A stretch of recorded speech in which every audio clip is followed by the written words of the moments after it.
ឲ្យធ្វើការងារដល់5ឆ្នាំមិនបើធ្វើការឥឡូវ stress ចង់ងាប់នឹងហើយធ្វើការមិនបើធ្វើការអត់សនុកចិត្តផងតើធំដល់5ឆ្នាំទៀតមិនប្រេះមិនទ្រូងទេតើធ្វើមិនទៅអញ្ចឹងតើគួរធ្វើបែបណា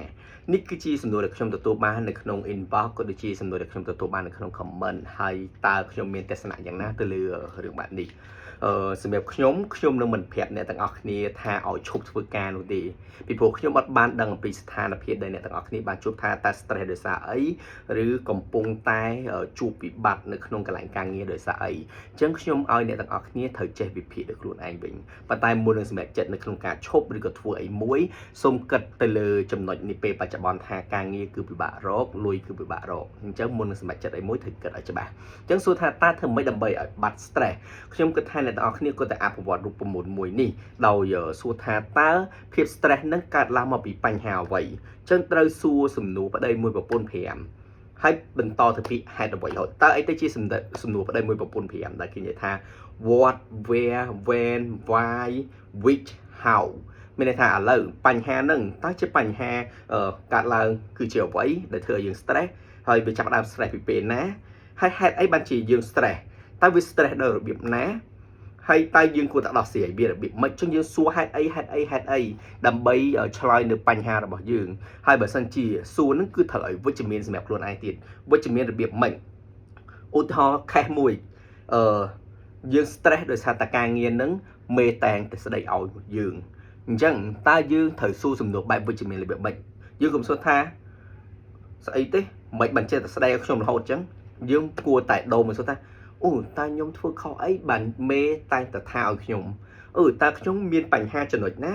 ដែលមេតែងតែនិយាយចេះឬក៏គម្រោងមួយនោះវាបញ្ហាអីគេបានធ្វើឲ្យខ្ញុំ stress រហូតចឹងចំណុចយើងសិក្សាមើលចំណុចនោះឲ្យជាក់ស្ដែងដោយដាក់បន្ទោសលើខ្លួនឯងជាមុននឹងទៅបន្ទោសអ្នកដទៃប៉ុន្តែដល់ពេលយើងដាក់បន្ទោសលើខ្លួនឯងហើយយើងរកឃើញថាតាមពិតមិនកំហុសខ្ញុំទេតាមពិតគឺកំហុសគេអានោះចាប់ដើមចោទជាសំណួរទៅសួរទៅលើអ្នកដទៃវិញអានោះខ្ញុំគិតថាយើងរកកំហុសមកឲ្យខ្លួនឯងសិនបើសិនជាមិនជាកំហុសរបស់យើងទេចាំយើងទៅរកជាកំហុសរបស់គេប៉ុន្តែសួរថាបើសិនជានៅតែ stress ចឹងតើវាមិនដែរសួរថាខ្ញុំធ្វើការហងៃស្រាប់ stress ដូចគ្នាអញ្ចឹងជំរឿរបស់ខ្ញុំគឺខ្ញុំធ្វើវិភាគដូចគ្នាអញ្ចឹងបើសិនជា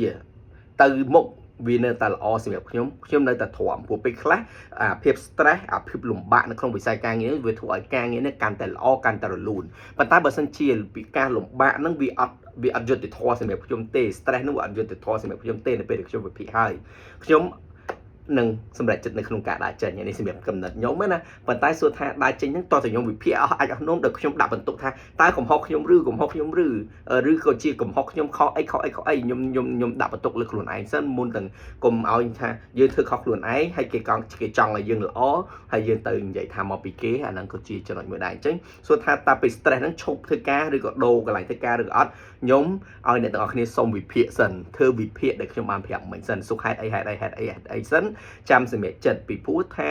ការសម្រេចចិត្តលឿនភ្លាមនៅពេលដែលយើងចិត្តក្តៅគឺអត់ល្អទេនៅពេលដែលយើងខឹងគុំតន់និយាយពេលយើងខឹងគុំតន់សម្រេចចិត្តអីមួយពេលយើងខឹងគុំតន់អាចធ្វើអីច្រើនត្រូវគិតសិនត្រូវសួរសិនថាវាមកពីបញ្ហាអីឲ្យប្រកបនេះគឺជាចំណុចមួយដែលខ្ញុំចែកម្លែកប៉ុន្តែសួរថាបើសិនជាយើងវិភាគមើលឃើញហើយមើលទៅអនាគតទៅមួយគ្នាមិនបានទេ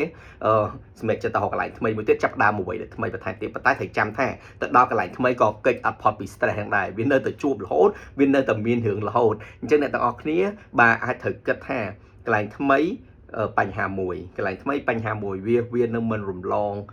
ពីបញ្ហាពីព្រោះថានេះគឺជាជីវិតអត់មានអីដែលត្រូវទៅរលូនជោគជ័យទេហើយត្រូវចាត់ទុកថា stress ហ្នឹងវាប្រៀបដូចជា game ដែលយើងកំពុងលេងអញ្ចឹងដើម្បីឲ្យធ្វើការងារមួយនេះបានសម្រេចយើងត្រូវឆ្លងកាត់ឧបសគ្គចេះដើម្បីយកអាហ្នឹងយកមកទិញដូចគេលេង Heyday អញ្ចឹងអ្នកទាំងអស់គ្នាដើម្បីលក់ស្រូវបានតោះតែយើងដាំស្រូវដើម្បីមានពងមាន់អីគេបានតោះតែ